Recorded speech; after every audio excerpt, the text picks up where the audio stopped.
Welcome to According to Sam, folks. This is episode 352. Getting this podcast recorded a little bit later today. Just had some things that I had to do, and still got a really good show for you guys today, and got a lot to share, so let's get right into it. We have a cause for celebration today. The 2-year-long war in Gaza has finally come to an end.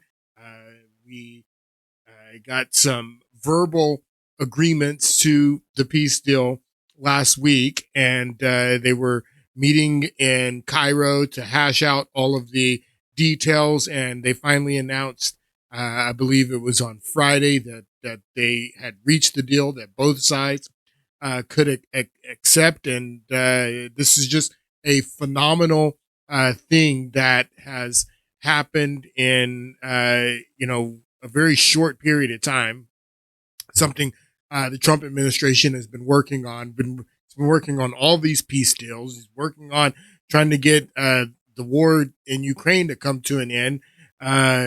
All over the world, this guy has really been working to bring these conflicts to a peaceful settlement all over the world. I just think that it's a beautiful thing, and we have something to celebrate today in the war in Gaza and in Israel finally reaching a agreement for peace. We'll start with this clip. President Trump is participating in an historic ceremony to formalize the peace deal that he brokered between Israel and Hamas. 20 world leaders, including Palestinian President Mahmoud Abbas, are also there. It comes after the last 20 surviving Israeli hostages were freed from Hamas following 738 days in captivity overnight. We also saw hundreds of Palestinian prisoners released by Israel today as part of this peace deal. Also today, Israel is expecting to receive the remains of 4 Israeli hostages. So Hamas is giving up all the remaining hostages that they have. Israel is swapping for a lot more prisoners that Israel had. Trump has gotten Muslim nations to agree to send military police-keeping forces into Gaza. So American forces don't have to go into Gaza. Israeli forces don't have to go into Gaza. It's going to be forces from Muslim countries, which I think is a brilliant idea. Hamas has given up political control in Gaza. It's just a win-win, and Donald Trump and his administration is responsible for negotiating a lot of this. He deserves a lot of credit. Again, the hostages are finally being released by Hamas, and the remains of those that were killed. And it's a moment for celebration. Take a listen to this clip. This morning, the world witnessing extraordinary scenes in Israel. The first images of those 20 Israeli hostages turned over as family members cried and crowds by the tens of thousands erupted in applause. And there were cheers for President Trump, touching down today in Israel to announce to the world the hostages have been released and continue his push for a path towards peace. The homecoming and the reunions of families torn apart for more than 2 years, the first stage of the U.S. brokered peace deal. President Trump meeting with them and marking this historic moment by writing in a book at the Israeli parliament, "This is my great honor, a great and beautiful day, a new beginning." As the hostages return home, there are more stages to come in the process. 2,000 Palestinian prisoners set to be freed. And humanitarian 2,000 Palestinian for a path. 2,000 Palestinian prisoners set to be free, and 20. I mean, think about that ratio: 20 Israeli hostages released compared to 2,000 Palestinian hostages released. President Trump meeting with them and marking this historic moment by writing in a book at the Israeli parliament, "This is my great honor, a great and beautiful day, a new beginning." As the hostages return home, there are more stages to come in the process. 2,000 Palestinian prisoners set to be freed. and humanitarian aid starting to flow into Gaza, where the devastation of the war is unmistakable. Back in Tel Aviv, relief for the hostages returning home, but many still in mourning for those lost, like John and Rachel Goldberg-Poland, whose son Hirsch was killed in captivity. What are these families going through right now, the ones that are going to get both maybe their loved ones back, but also the remains of their loved ones? It means a lot to be getting them back. All right, so the hostages are being released. Israel's releasing 2,000 prisoners. They're getting 20 back plus the remains. There's a lot of details to be worked out in this. Well, the deal's already been worked out, but a lot of details that are still need to be implemented. And again, this is something that Donald Trump and his administration is responsible for. They negotiated this. They worked towards this. They wanted a peaceful settlement, and they achieved it. This is Donald Trump there in Cairo signing the peace agreement. He signed it along with representatives from Gaza, along with representatives from Israel. And I want you to notice what President Trump says here. This is something very interesting that he says here. I want you to take note. President Trump now signing that historic Gaza deal. Let's listen in. Some were brought in and some were not. And they're working out to find out where those bodies are. It's hard to believe that you even have to say something like that. It's so sad. It's so sad. But what's not sad is that we have finally, after, I guess they say 3,000 years, I've heard from 3,000 years to 500 years. 3,000 years. It's a lot. But this was the granddaddy of them all. And frankly, I thought this was probably going to be the toughest, and maybe in many ways it was, but we had a lot of good talent. So he says that we finally got a peace agreement that they've been trying to get for 3,000 years. For 3,000 years. What is he talking about for 3,000 years? He says it again here when in this clip. He says 3,000 years. This is when he's signing the agreement, and he says this is an agreement that we've been looking for, and we've been trying to get this peace agreement for 3,000 years. This took 3,000 years. 3,000 years to get to this point. Can you believe it? And it's going to hold up too. It's going to hold up. It took us 3,000 years to get to this point, and it's going to hold up too. Why is he saying that? Because there's been many peace agreements over 3,000 years, and none of them have held up. But he says that we've been trying to get this for 3,000 years, and this one is going to hold up. Well, 3,000 years takes us back to the period of time that we have been talking about in the last couple of podcasts. The last podcast, namely talking about the split between the two kingdoms, the kingdom of Judah and the kingdom of Israel, 10 tribes to the north, 2 tribes to the south. And if you go back 2,000 years, that takes you back to the time of Christ, and 1,000 years before that will take you back to roughly this period, the period of the kingdom of Israel being separated from the kingdom of Judah. We talked a little bit about the Assyrian captivity in the last podcast, and that's when the Neo-Assyrians came down and conquered the kingdom of Israel and scattered all of the 10 tribes. And this is the beginning of the scattering of the diaspora. They'll tell you all the time that the spreading of the Jewish diaspora happened when the Romans did it, after the Romans destroyed the Second Temple in 70 AD. And that's not accurate. The spreading of the diaspora started, first of all, during the Assyrian captivity, and then the Babylonian captivity comes after that and takes over Judah, takes over all of the Assyrian Empire, and then also takes over Judah. And this is the period of time that we were talking about. And this period of time fits right in line with what Trump is talking about when he's talking about 3,000 years. We've been trying to get this peace agreement for 3,000 years. And that's why it's important that the history that I've been explaining to you about the 12 tribes and the 12 tribes splitting into 10 tribes to the north, 2 tribes to the south, making the kingdom of Israel and the kingdom of Judah, talking about the Assyrian captivity and the Babylonian captivity. That's why the history that I'm sharing with you guys, and we're going to get back into probably in the next podcast.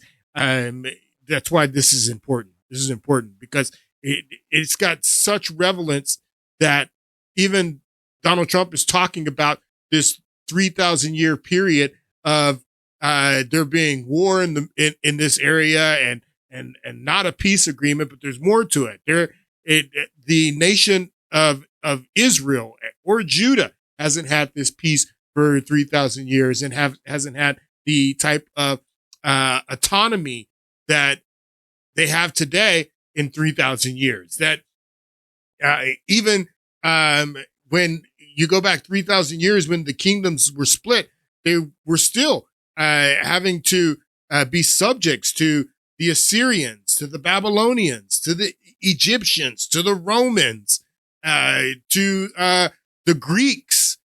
They never had the autonomy that they have to this day in 3,000 years.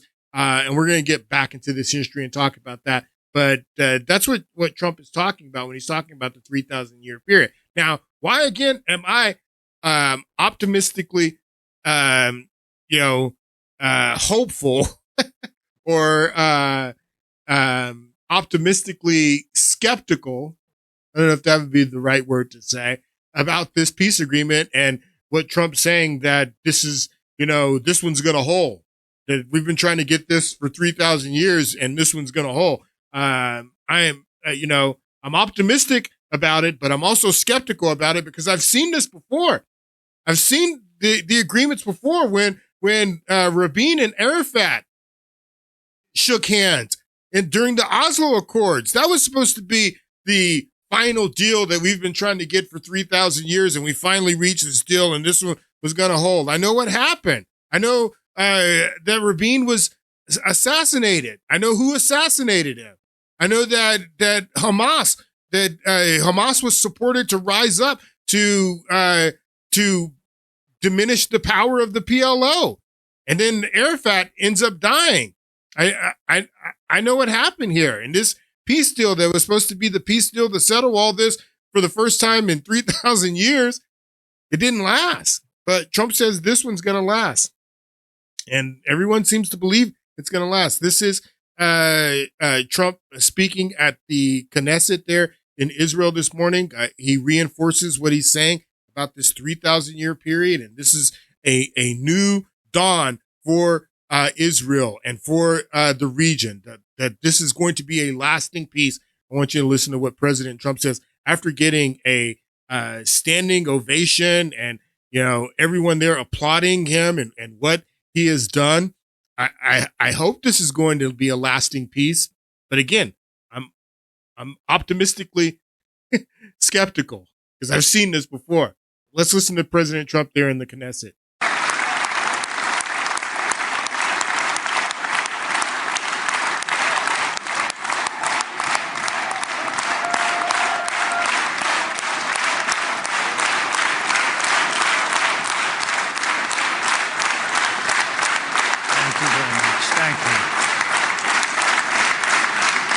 Thank you very much, everybody. It's a great honor. Nice place. Very nice place. Mr. President, Mr. Prime Minister, Mr. Speaker, esteemed members of the Knesset, and cherished citizens of Israel, we gather on a day of profound joy, of soaring hope, of renewed faith, and above all, a day to give our deepest thanks to the Almighty God of Abraham, Isaac, and Jacob.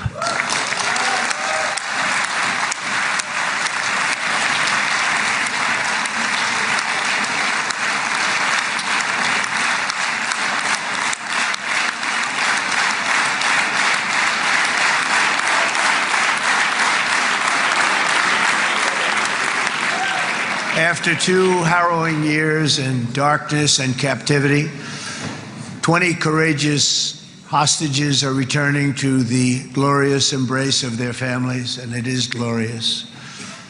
28 more precious loved ones are coming home at last to rest in this sacred soil for all of time. And after so many years of unceasing war and endless danger, today the skies are calm, the guns are silent, the sirens are still, and the sun rises on a holy land that is finally at peace, a land and a region that will live, God willing, in peace for all eternity. Finally at peace. Finally at peace. And this is the peace deal for all eternity, is what Donald Trump is saying. Again, let's listen to that again, that the Middle East, this region, is finally at peace after 3,000 years. And, this is going to be a lasting peace. A land and a region that will live, God willing, in peace for all eternity. Eternity.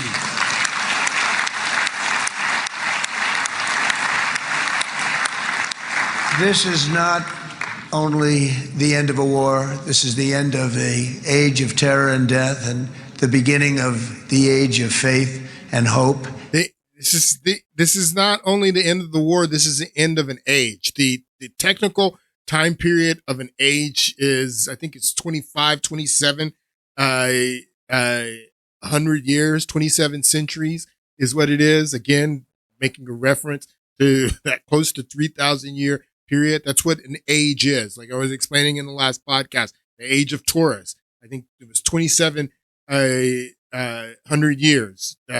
Age of Pisces after that. 2,700 years. The age of Aquarius that we're in. I know I'm forgetting one between Horus and Pisces, but an age is roughly 3,000 years.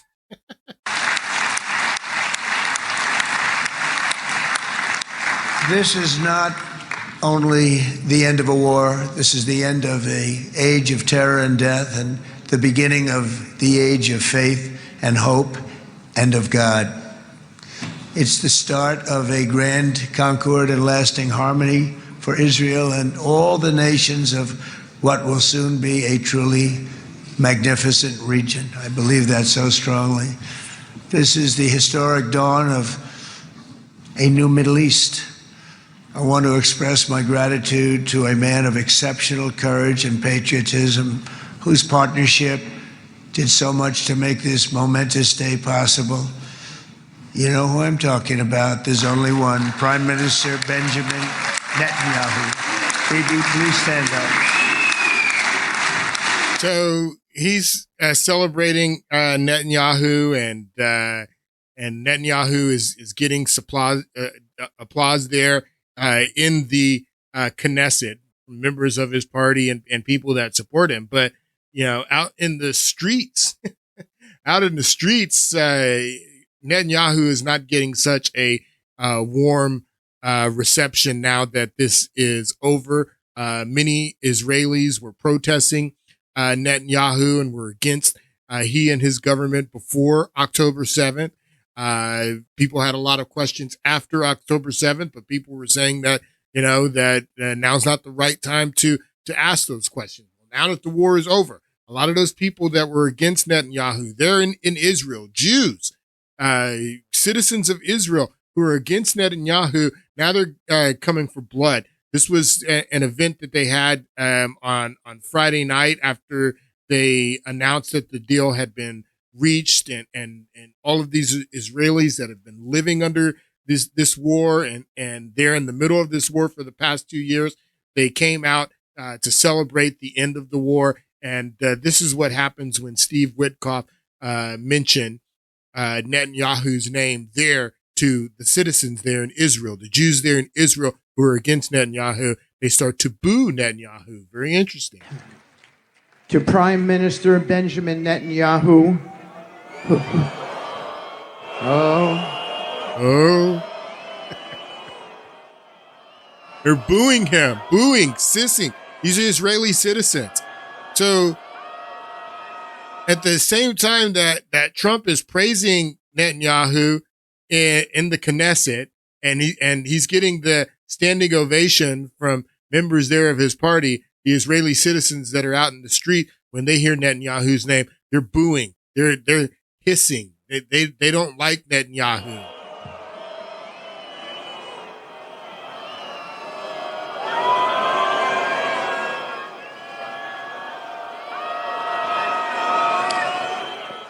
Okay. Okay. To Prime Minister Benjamin Netanyahu. Boo, they get louder. He says it the second time, they get louder. Boo, boo, Netanyahu. Look at Jared Kushner's face. He's smiling. They don't like Netanyahu. Netanyahu is in political trouble now that this war is over, because all those questions that people have been wanting to ask for the past 2 years, and people are saying, no, we can't ask these questions. We're in the middle of this war. We can't talk about what happened and how Netanyahu's government allowed this to happen. Can't talk about that. Now, all of the political trouble that Netanyahu was in prior to October 7th, that hadn't gone away. As a matter of fact, that has intensified, and this is evidence of that. Just as a little, to show you the difference, this is the same crowd, same, speech that Witkoff is giving, and he mentions Donald Trump, and the same crowd that just booed Netanyahu, they cheer for Donald Trump. And you can see the American flags, they're waving the American flags here. So they recognize and they appreciate the fact that Donald Trump worked hard to achieve this peace agreement and to get the remaining hostages home. So they like Donald Trump, but they don't like Netanyahu. So that lets you know that if this was a crowd full of, left-wing people that are completely idealistic, like the left wing here in the United States, that can't even bring themselves to give Donald Trump credit for bringing peace to the region or helping to bring peace to the region when they've been crying about free Palestine for the past 2 years, and now they can't even give Donald Trump credit. That's not who this crowd is. A bunch of, rabid leftists that, are too idealistic where they can't even give Donald Trump credit. They applaud Donald Trump, but they boo Netanyahu. Tells you everything. Listen. And to President Donald J. Trump. So the same crowd. They're cheering Donald Trump. They're waving American flags, cheering Donald Trump. But then the same crowd booed Netanyahu. Netanyahu is in a lot of trouble. He's in a lot of trouble politically. And it's going to be interesting to see how this plays out. And a lot of the trouble that Netanyahu is in goes back to what I was just saying, that people want answers. And now that this is over, now that we've gotten the hostages back, now we want answers on how you let this happen.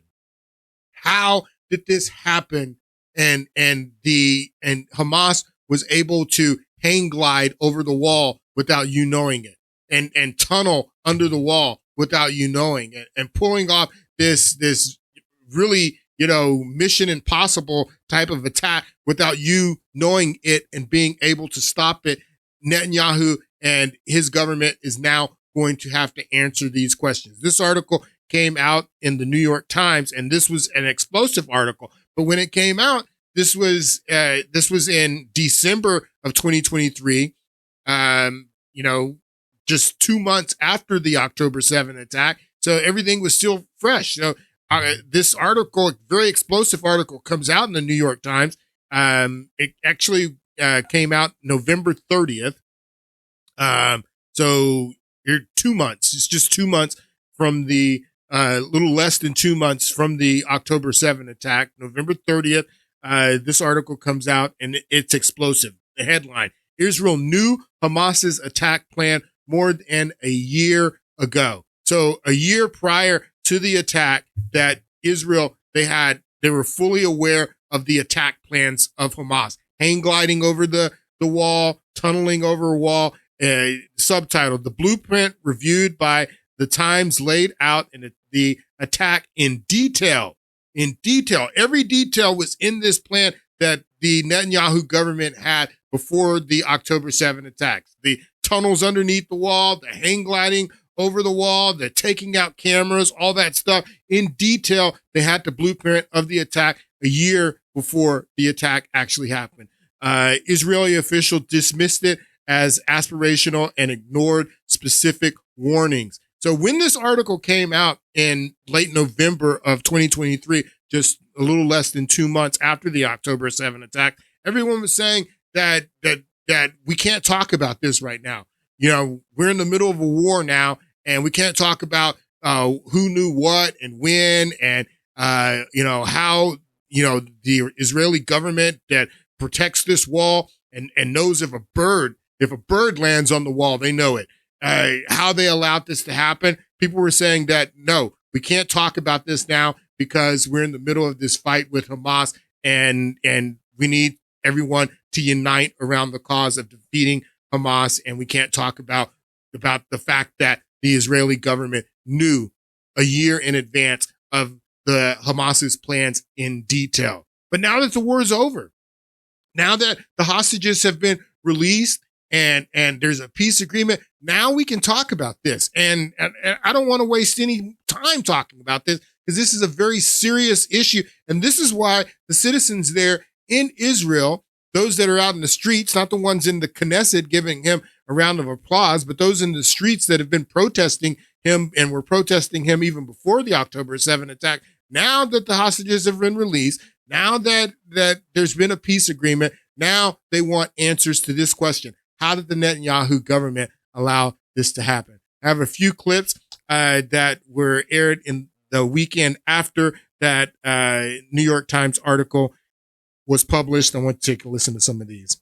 But we begin with the New York Times reporting Israeli officials learned of Hamas's plan for the October 7th terror attack more than a year before it happened.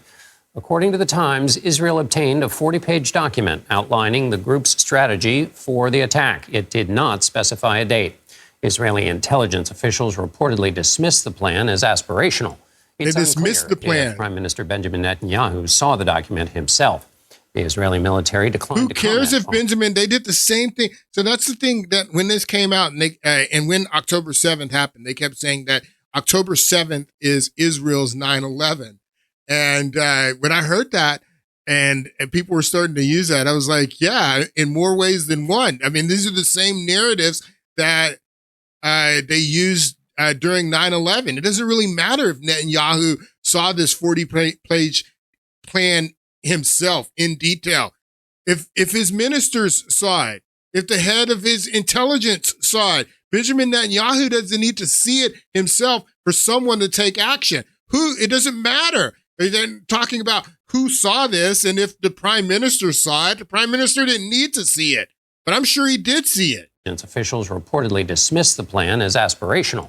It's unclear if Prime Minister Benjamin Netanyahu saw the document himself. The Israeli military declined to comment on the New York Times report. That was the narrative, that because it was just a few months, away from the attack, and everything was still fresh, and the Israeli government just refused to comment on it, saying we're not going to talk about this right now. We're in the middle of fighting Hamas. We're not going to be second guessing and asking questions. Well, now it's over. Now the hostages have been returned. Now we have a peace deal. Now we need to talk about this. And this is a very important issue that needs to be addressed. Everyone needs to be asking this question. How did Israel not stop this attack or do anything to prevent this attack when they had the plans in detail a year in advance? Himself. The Israeli military declined to comment on the New York Times report. Bilal Saab joins me now. He's a senior fellow and director of the Defense and Security Program at the Middle East Institute. Bilal, just first question: What do you make of this? Yeah, I'm a little bit surprised this is breaking news. To be honest with you, like many other scholars, I've known about this for some time. The issue was not really a problem of intelligence collection or intelligence analysis. This was more an intelligence failure when it came to imagination, frankly. The Israelis... Failure of imagination. Where have I heard that before? We couldn't have imagined that they were going to fly planes into buildings, is what they told us after 9/11. There's a failure of imagination, the exact same narrative that they used after 9/11 when we asked the question, why didn't Bush do anything when he got the August 6th presidential daily brief that was titled Bin Laden Determined to Strike in the United States, mentioned in the document that they're planning to hijack planes. Why didn't Bush do anything? Because it was a failure of our imagination. We didn't have any idea. We couldn't imagine that they were going to hijack planes and fly them into buildings. The exact same narratives are being used after this New York Times article is released, showing that Israel they had the plans that Hamas eventually executes a year before the attack. Same narrative. This is Chris Hayes. And he, the same night that this article is released or published in the New York Times, he does this report. And I want you to notice the exact same narratives, like Israel is, or October 7th is Israel's 9/11. The parallels between 9/11 and October 7th there's so many. And you're going to see as Chris Hayes gets into this segment about this New York Times article. We are following some breaking news this hour, a truly remarkable report out of the New York Times about the extent to which Israel was warned about Hamas's intentions to start a war ahead of the deadly October 7th attacks. Quote, Israeli officials obtained Hamas's battle plan for the October 7th terrorist attack more than a year before it happened, documents, emails, and interviews show. But Israeli military and intelligence officials dismissed the plan as aspirational, considering it too difficult for Hamas to carry out. The approximately 40-page document, which the Israeli authorities codenamed Jericho Wall, outlined point by point exactly the kind of devastating invasion that led to the deaths of about 1,200. Outlined point by point in detail, everything from the paragliding to the tunnels to the taking out cameras to everything was in the report. People. According to one intelligence analyst in Israel, this was not merely a plan for an attack. Quote, it is a plan designed to start a war. Ben Rhodes served as Deputy National Security Advisor to President Barack Obama, and he joins me now. Ben, this just published before we went to air, so I just want to sort of set the table for folks. I mean, it's not just that there's a battle plan. It is the battle plan. It involves things like paragliders going over the fence. It involves machine guns and drones to take out security cameras. It involves initiating with a barrage of rockets, motorcycles going over the fence. I mean, it's literally the plan. And they had it inside the Israeli intelligence apparatus. What's your, as someone who works in the United States and security apparatus, what is your reaction to this? I mean, it's absolutely astonishing, Chris, because to your point, sometimes you have warning that something might happen, but very rarely, if ever, do you have this level of specificity. I mean, before I was in the Obama administration, I worked for the vice chair of the 9/11 Commission on the 9/11 Commission. And this would be analogous to the U.S. government having had information that, al-Qaeda was planning to try to fly planes into these targets from these airports and had people in flight. No. We didn't need that information. Listen to what he says. This would be like the United States having information that terrorists were planning to fly planes into buildings. We didn't know. We need to know what they were going to do after they hijacked the planes, Ben Rhodes. That the United States government did have intelligence that Al-Qaeda was getting ready to attack a month before they actually attacked. And the document that the president got from the CIA said that they were preparing to hijack planes. Now, it may have been a failure of your imagination to know what they were going to do with the planes after they hijacked them, but why'd you let them hijack the planes? We didn't need to know that they were going to fly them into buildings, but Ben Rhodes saying that this would be like the United States having information before the attacks of 9/11. We did have information before the attacks of 9/11. George Bush received a presidential daily brief a month before 9/11. It's been declassified. We have it. It's right here. It's titled, Bin Laden Determined to Strike in the United States. In the United States. Says that they're getting ready to hijack planes. Just like Israel didn't do anything when they had the detailed documents outlining what Hamas is going to do before they did it and did nothing. Bush did nothing when he had the details that not only are they going to attack, the details are they're going to attack by hijacking planes. Bush did nothing. We had that information before 9/11. We had the Phoenix memo before 9/11. The Phoenix memo is a letter sent to FBI headquarters by Special Agent Kenneth Williams recommending assembling a worldwide list of civilian aviation schools because he saw that the terrorists were going to aviation schools, to civilian aviation schools and learning to fly. The Phoenix memo. That's why Colleen Raleigh, who was the FBI agent there in Minneapolis, how she wrote the whistleblower letter to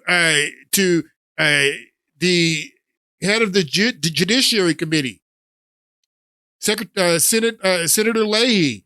And she says in this letter that she actually writes to Director Robert Mueller, I feel at this point I have to put my concerns into writing. The issues are fundamentally ones of integrity. They go to the heart of the FBI's law enforcement mission and mandate. To get to the point, I feel that there is deep concern. I have deep concerns that a delicate and subtle shading and skewing of the facts by you and others at the highest levels of the FBI management has occurred and is occurring.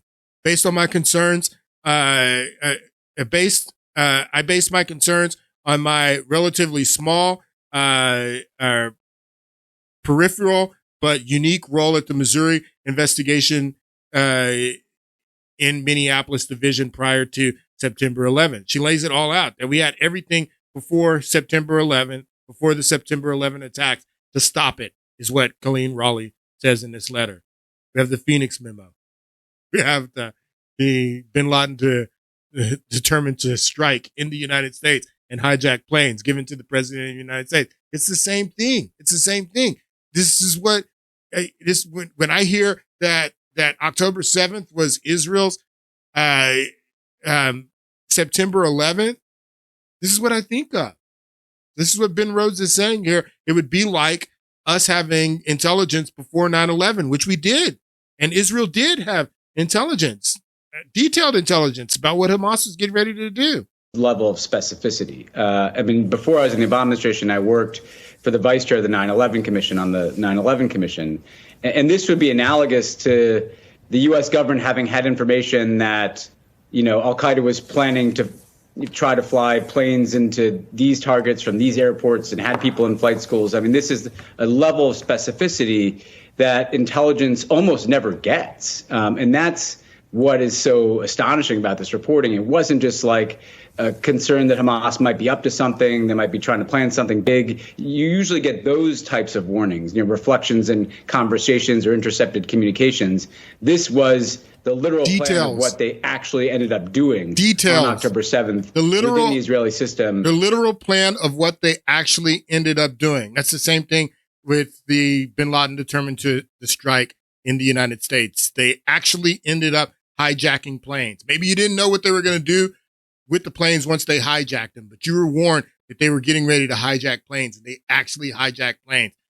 The Israeli government had a year prior to Hamas paragliding over the wall that they were actually going to paraglide over the wall, and that's what they did. So that's what Charlie Kirk was talking about in the interview with Patrick Bet-David. Going back to this, when Charlie Kirk asked this question, was there a stand down?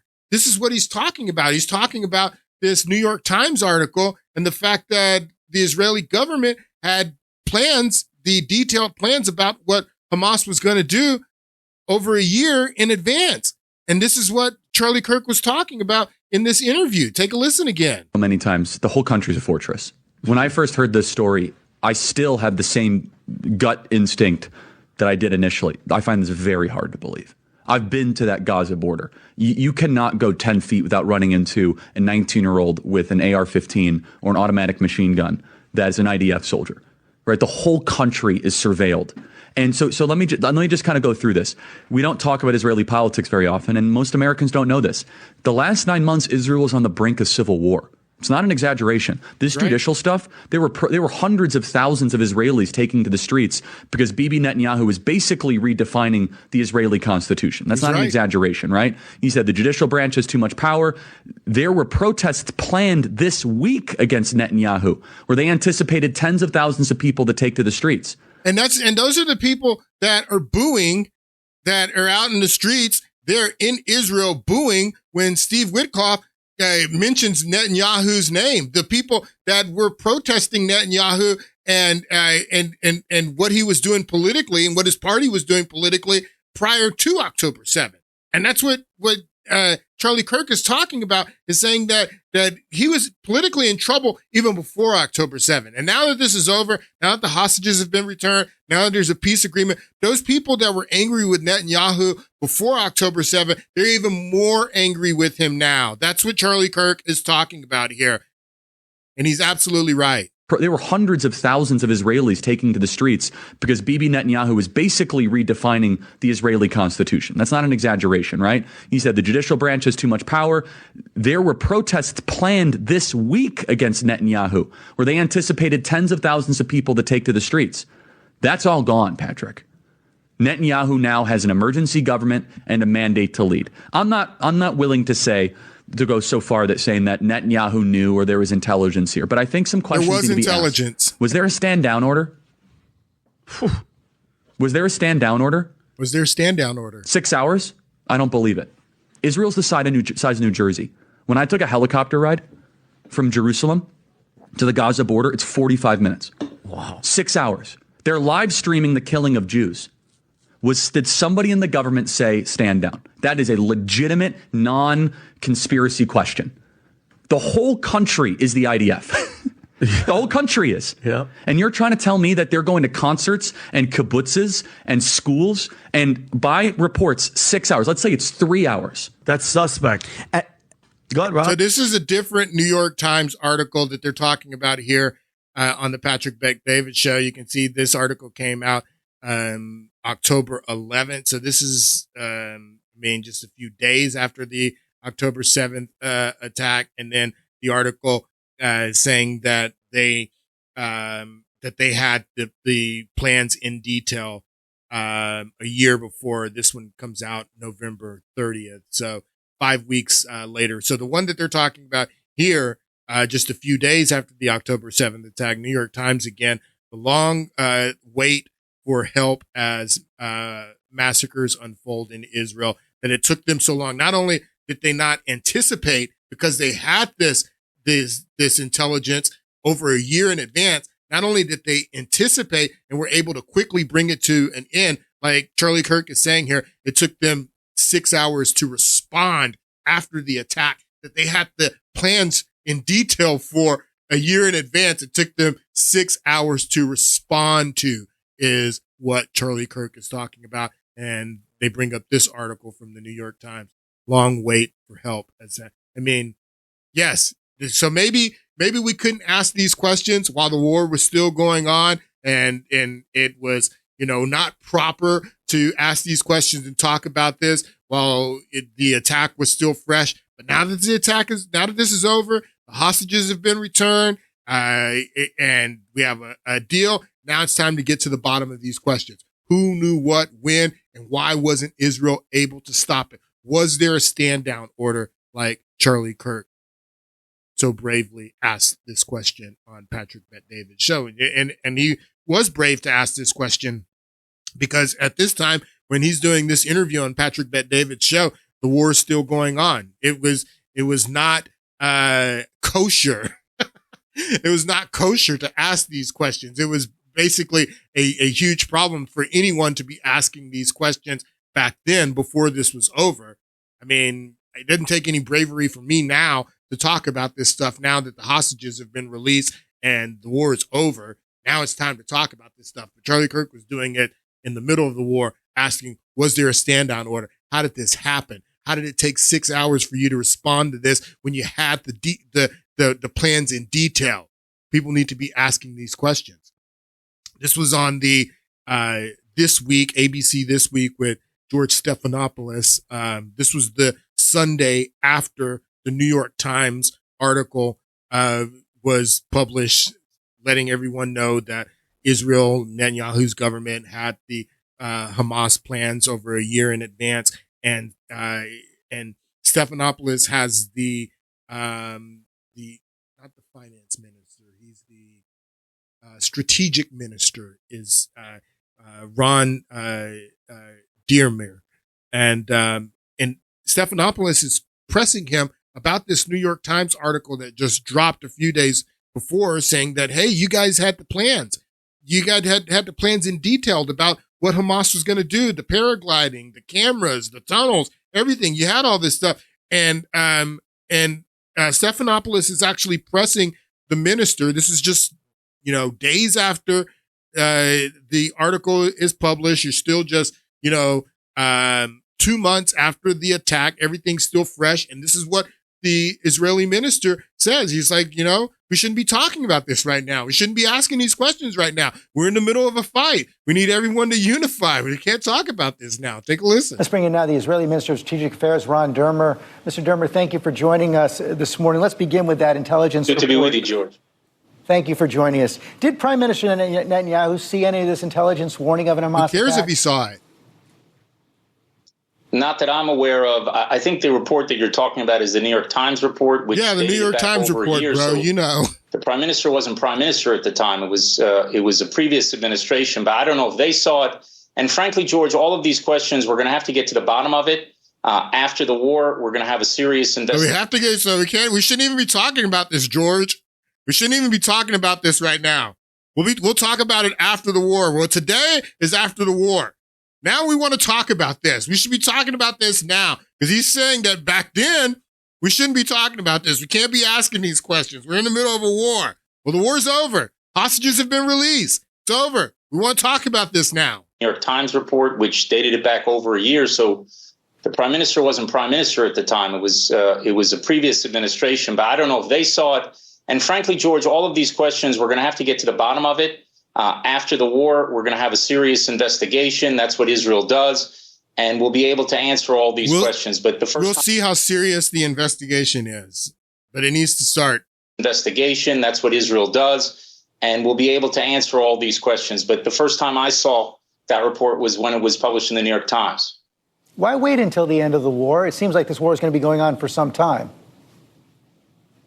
Well, because I think it's very important during a war to unite all the forces to achieve a common goal, which we all have, which is to dismantle Hamas's military capabilities. Listen to what he's saying. So Stephanopoulos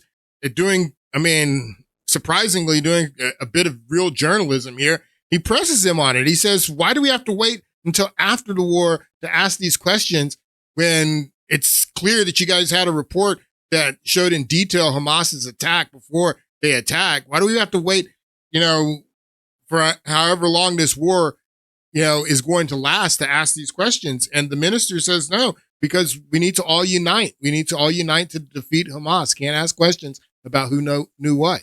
Well, because I think it's very important during a war to unite all the forces to achieve a common goal, which we all have, which is to dismantle Hamas's military capabilities, to end its political rule in Gaza, and to ensure that Gaza doesn't represent a threat to Israel, and also to return the hostages. And I want to use this opportunity, George, also to thank the Biden administration, President Biden, the National Security Advisor, Jake Sullivan. So he does this trick where this is what they do to filibuster. He tries to change the subject because he doesn't want to talk about the New York Times article and the fact that they had this intelligence a year before the actual attack took place. So he goes into thanking people from the Trump administration and tries to get Stephanopoulos off track, which, because he doesn't want to talk about the article that clearly shows that they had all of the plans for the attack before the attack, long before the attack. It's just,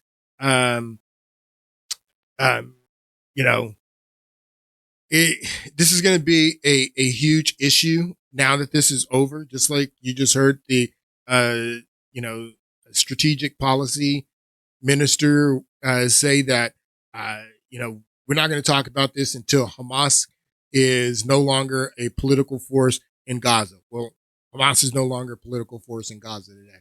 We want to wait until all the hostages are released. Well, all the hostages are released. We want to, wait until Gaza is no longer a threat to Israel. Gaza is no longer a threat to Israel now. So now we want these questions answered. Now we want to know why this happened and how you guys let this happen. How did it take 6 hours, like Charlie Kirk said, for you to respond to this and allowed so many of your citizens to be killed? And a part of me, makes me feel like they want this. That there's a group of people who want this. That's what I'm saying. That I'm kind of, I'm optimistic about this being a lasting peace, but I'm also skeptical because I've seen what happens with on both sides, the people who don't want peace, and how peace can be, thwarted. I've seen this before. I was going to play this clip. This is a clip of Israel's finance minister. I forget his name, but this is a interview that he did in, an earlier interview prior to October 7th. And I want you to listen to what he says. The Palestinian Authority is a burden, and Hamas is a terrorist organization that no one will recognize and no one will give it status. So he says the Palestinian Authority is a burden. That's who Yasser Arafat represented, the Palestinian Authority.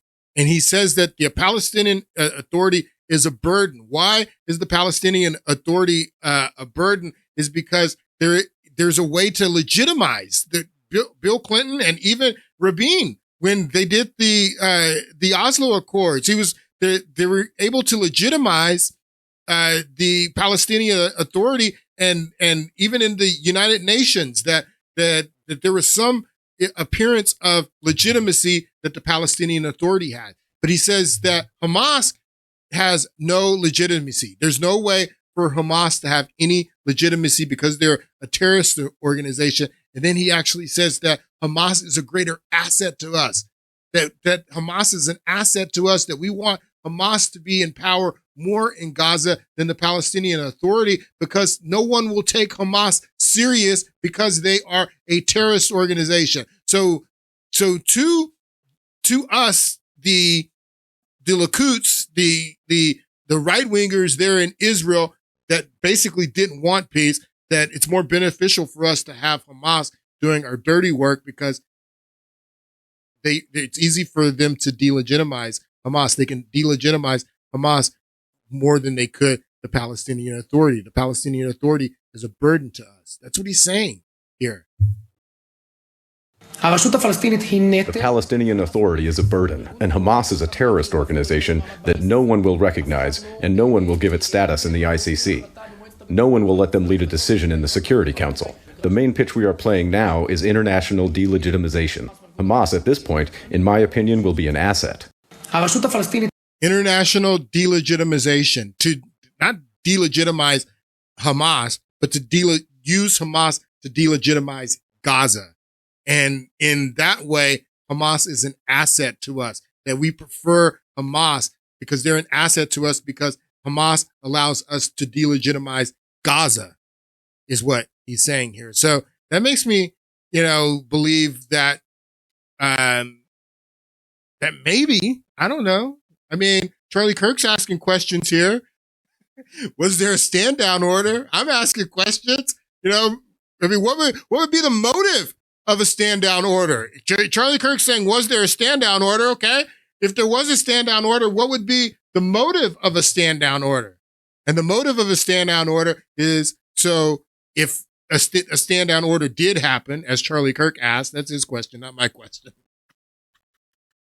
That's Charlie Kirk's question. Was there a stand down order? Well, my question would be, well, if there was a stand down order, what would be the motive of a stand down order? And the finance minister, he gives you the motive for the stand down order. He gives you the motive that to allow Hamas to do this is because Hamas delegitimizes Gaza. And we can use Hamas to delegitimize Gaza. And at that point, Hamas becomes an asset to us, is what he says. Let's listen again. Lead a decision in the Security Council. The main pitch we are playing now is international delegitimization. Hamas, at this point, in my opinion, will be an asset. Hamas, at this point, in my opinion, becomes an asset. So, folks, that's why I'm talking about the history of the Babylonian captivity, which we really hadn't gotten into the way I want to get into it yet. We started talking about the Assyrian captivity. The Neo-Assyrian Empire preceded the Neo-Babylonian Empire. Babylonian Empire ends up conquering all of the Assyrian Empire. And, they end up, this is the beginning of the diaspora, the Jewish diaspora being scattered throughout the world. The first with the 10 tribes, scattering from the kingdom of Israel during the Assyrian captivity, and they scattered these 10 tribes throughout all of Assyria. Many of the 10 tribes go into Judah. The Assyrians conquer Judah as well, but the people of Judah, they do share or they're able to enjoy some autonomy. You had Egypt down here as well that were using. That's what I'm saying, that this region has never really been autonomous. There's a short period of time during the Husamanian dynasty after the Maccabean Wars where the region had a period of autonomy before the Romans took control. But these people were always controlled by either the Assyrians, the Babylonians, the Egyptians, the Romans, the Greeks. They were always controlled by another military power. And this is the beginning, the Assyrian captivity and the Assyrian destruction of the northern 10 tribes. This is the beginning of the spreading of the diaspora. The spreading of the diaspora, the Jewish diaspora, doesn't happen during the after the destruction of the Second Temple in 70 AD. It started much earlier than that, and it started when the Assyrians attacked the northern 10 tribes, and then also Judah. The Assyrians, they don't destroy the temple as the Babylonians do, Solomon's temple, but they do raid the temple. The Egyptians also went in and raided the temple prior to that as well. And this is all in the Hebrew scriptures. This is all part of divine punishment because these tribes were turning away from God. They were worshiping idol gods. They were worshiping Baal. They were worshiping other gods. And the scriptures that define that as divine punishment, that God wanted to punish them for abandoning the one true Abrahamic God that Donald Trump talks about there in the Knesset, the God of Abraham, Isaac, and Jacob. Well, these tribes back 3,000 years ago that Trump makes reference to were turning away from the God of Abraham, Isaac, and Jacob. And they were worshiping other gods and worshiping foreign gods. And this drew the anger of the God of Abraham, Isaac, and Jacob, and he enacted this divine punishment on them, first by them being taken captive by the Assyrians and then by the Babylonians. But this is the beginning of the scattering of the diaspora. And this is very important that you understand that the scattering of the diaspora happened, a lot sooner than after the Romans destroyed the Second Temple. I mean, centuries earlier, the spreading of the diaspora, which becomes very important because the entire narrative of why Israel, the nation of Israel today, that they have the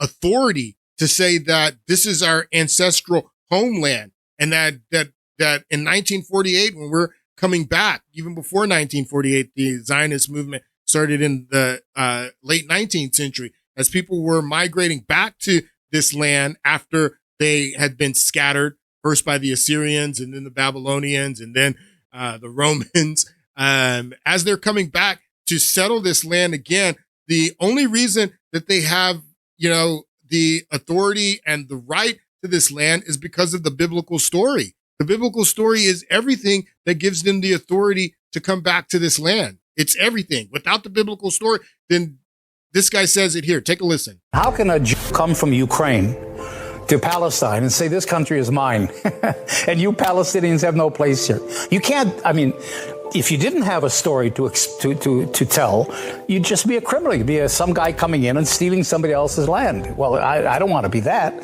So to justify what you're doing and explain what you're doing, you develop a whole narrative.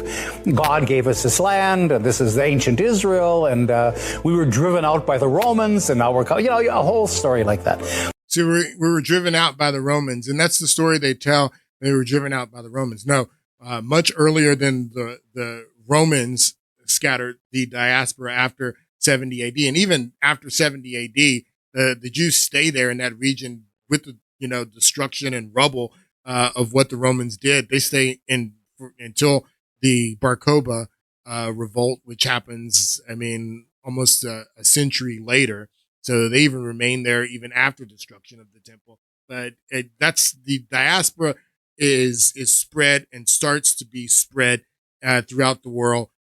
First with the Assyrian captivity and then the Babylonian captivity. But after the Babylonian captivity and the Babylonians destroy the temple there in Jerusalem, when the Persians conquer Babylon, Cyrus the Great, he allows the captives there in Babylon, the Jewish captives, to go back to Israel or to Judah in Jerusalem, and they rebuild the temple. But everyone, the big question is, and everyone wants to talk about, are the Jews that are there in Israel today, present day, 2025 nation of Israel, are those the same Jews, the Jews from the Bible? Are they the same Jews from the 10 tribes of the kingdom of Israel and the 2 tribes of the kingdom of Judah, the 12 tribes? Are the Jews that are in Israel today, do they descend from these people that date their story back to 700, 800 BCE? And that's the question. That's the heart of the conflict that is going on there and that everyone is talking about. And it's a major question that needs to be answered in settling this conflict for good. And we'll talk about this more in the next podcast, but this is something that everyone is talking about. I don't know if you guys remember Helen Thomas, but she was a White House press correspondent. She was from Lebanon. She's Lebanese. I don't remember what press organization she worked for, but she got in trouble and ended up losing her job as the White House press correspondent because she was asked a question by a gentleman. She was in a park in DC, and the gentleman with the camera just puts a camera in her face and asks her to say something about Israel. And this is what she says. She was like one of the very first people when the cancel culture happened. She was one of the very first people to be canceled, and she loses her job as the White House correspondent because she says this. Any comments on Israel? We're asking everybody today. Any comments Tell them on to Israel? get the hell out of Palestine. Ooh. Any better comments than that? Remember, these people are occupied, and it's their land. It's not German, it's not Poland. So where should they go? What should they do? They go home. Where's the home? Poland. So the Jews, Germany. You think Jews go back to Poland and Germany? And America and everywhere else. So she says that the Jews that are there need to America and everywhere else. They need to go back to Europe, go back to Germany, go back to Poland, go back to America, because that they are occupying, that they do not have a ancestral right to the land. Many people are saying this. Even Dinesh D'Souza had an interview that he did with Netanyahu, and he asked him this question directly. Take a listen. Between Tucker Carlson and Senator Ted Cruz.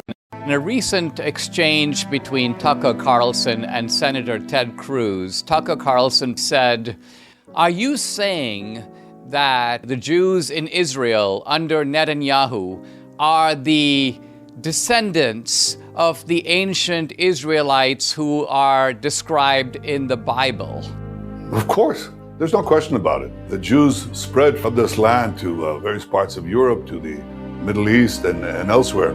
But we never forgot this land. We said, next year in Jerusalem, next year in Jerusalem. My great-grandfather came here in the 19th century. Most of the Palestinians who are alive today came after him. So that's what our history has been. On the one hand, regaining our ancient ancestral homeland. On the other, developing a state that becomes a juggernaut of technology and development. We're Silicon Valley in the Middle East, a democratic society in the face of enormous attacks of countries. So, of course, Netanyahu is going to say that, of course, we are the descendants of the kingdom of Israel and the kingdom of Judah from the Bible 3,000 years ago? Of course we are. But we're going to get more into this in the next podcast and ask the question, are the Jews that are in Israel today, are they the descendants and the true inheritors of this land? It's an important question. We'll get into it in the next podcast. I hope you guys have a great week, and I'll see you on Friday.